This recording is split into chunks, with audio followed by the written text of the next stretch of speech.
பல வகையிலே அரசியல் தலைவர்களுடைய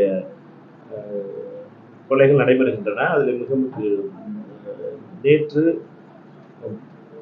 பகுஜன் சமாஜ் கட்சியினுடைய தலைவர் திரு ஆம்ஸ்ட்ராங் அவர்களுடைய படுகொலை மிகவும் வருத்தமளிக்கக்கூடியது.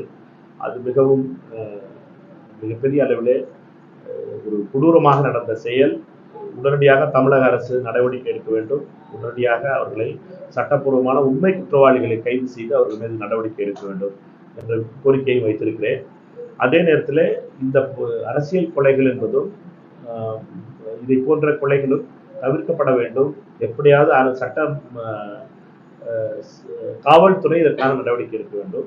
இதே போல உளவுத்துறையினுடைய பார்வையும் மிக கடுமையாக இருக்க வேண்டும். உளவுத்துறையும் காவல்துறையும் சேர்ந்து இதை தெளிவாக முடிவெடுக்க வேண்டும்.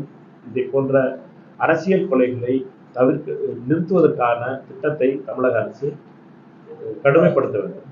ஆனால் இதை அரசியலாக்கி இதனால் சட்டம் ஒழுங்கு கெட்டு போச்சு என்று பாஜக காரர்கள் சொல்வதை போல சொல்வது என்பது நியாயமாக இருக்காது. சட்டம் ஒழுங்கு என்பது வேறு, இதை போல அரசியல் கொலைகள் என்பது வேறு. அரசியல் கொலைகளுக்கு பல காரணங்கள் இருக்கின்றன. அந்த காரணங்களை குறைக்க வேண்டியது மிக கடமை, தமிழக அரசுடைய கடமை.